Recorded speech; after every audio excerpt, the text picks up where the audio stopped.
Hello everyone and welcome back to my Dinar Daily News channel. Let's start the today latest update on Iraqi Dinar. After Maliki, Barak meets with Sudani and talks about stability in Iraq. On Friday, outgoing Iraqi Prime Minister Mohammed Shia al-Sudani discussed with U.S. Special Envoy to Syria, Tom Barak, bilateral relations between Iraq and the United States. Tom Barak, who conveyed the viewpoint of U.S. President Donald Trump and his vision of the current situation in the region, and Iraq's pivotal role in building stability and promoting regional development. Al-Maliki informed the framework that he does not intend to withdraw his nomination at all. Nouri al-Maliki, head of the State of Law Coalition, has confirmed that he will not withdraw his candidacy for the post of Prime Minister. On international relations, he described ties with the United States as necessary for Iraq's recovery. He also affirmed the importance of relations with Iran. Maliki wants to maintain relations with Iran. This is not going to go well, and neither is the RV. What is making this doable now finally? It is because Iraq, with our help, has sealed their borders, and that means nobody coming in, no foreign currency coming in, no USD currency coming in, no currency going out. Basically, it's a closed system until the exchanges get started like Tuesday or Wednesday, probably. So that's good news, and you know what was said about that. That was the last thing that had to happen before we go the sealing of Iraq's borders. Trump praises Barak's role. He's doing a good job in Iraq. On Friday, U.S. President Donald Trump praised the performance of his special envoy, Tom Barak, in Iraq, coinciding with a series of meetings the U.S. envoy held with a number of officials in the capital, Baghdad, during his second visit in a week.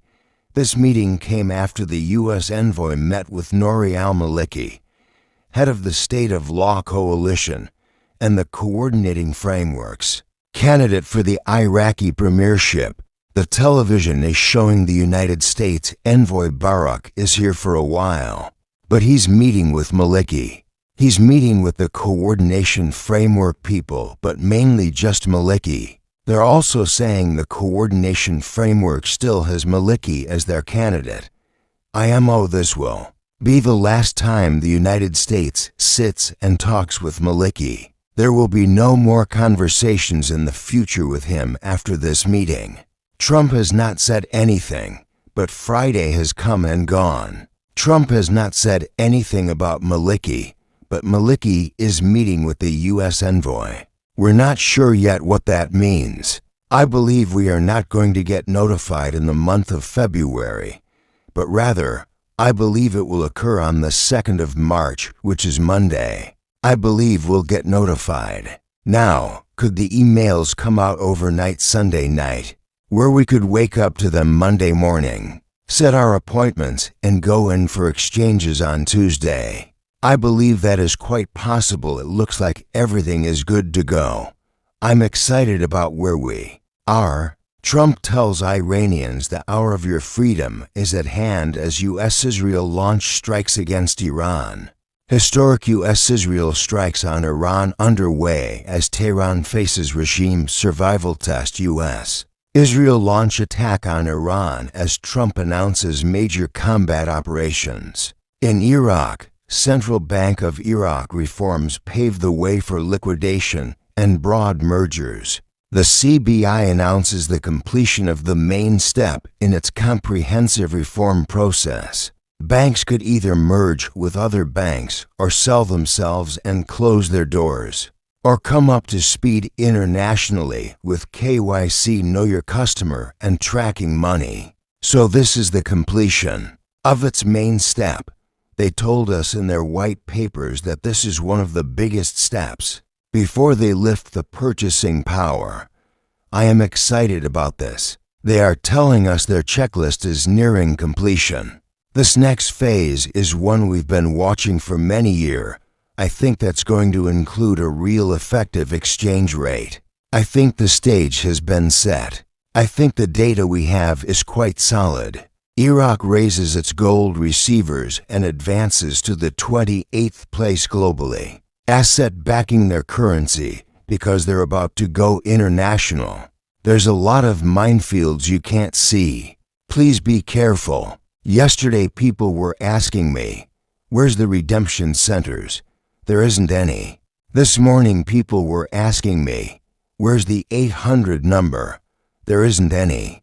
Last week people were calling me and asking about the tiers, where I'm supposed to call and get to the tiers into the banks. There are no tiers.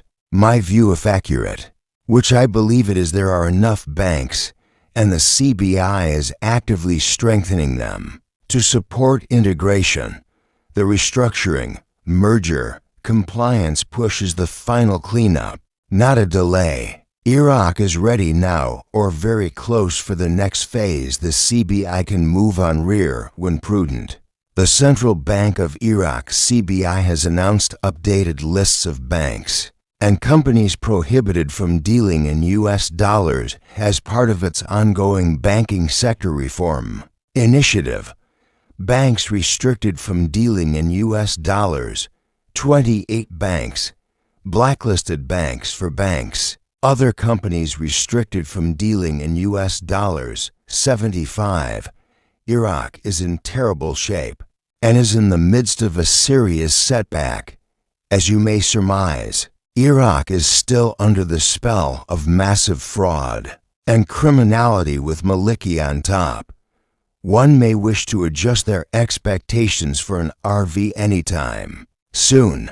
Maliki receives Trump's envoy Hisham al-Rakabi, director of al-Maliki's media office, said. Nouri al-Maliki, head of the State of Law Coalition, received U.S. Special Envoy to Iraq Tom Barrack in Baghdad. We're not far away from the rate change right now, guys. It could be anywhere from a short period of time to maybe just a month or two out. Nobody knows. There's so many things happening geopolitically that it's kind of fluid. We don't know if the war or the interactions between the United States and Iran is a factor in this. It could be. We have to play it safe and see what happens. I assure you things can change on a dime. Wait and watch. There are already too many signs we are very near. Parliament is waiting for the budget and will soon address the oil and gas law. From Wednesday, on the bond side, it's dead quiet. On the banking side, my contacts in wealth management have gone very quiet. When you ask them anything on timing or what they have been told, they go dead silent. Maybe they are getting keyed up and possibly getting some details, but nobody wants to lose their chance at the trough. This is just a guess. I think what they've been doing is no fanfare. It's very quiet in their way of doing it, especially at the top gatekeepers level. They do things to try to give you information, but yet not make it so exciting so everybody's like, wow, it's going to be tomorrow. We're gonna do it that way. That's not how they do it. Have a nice day. Take care and goodbye.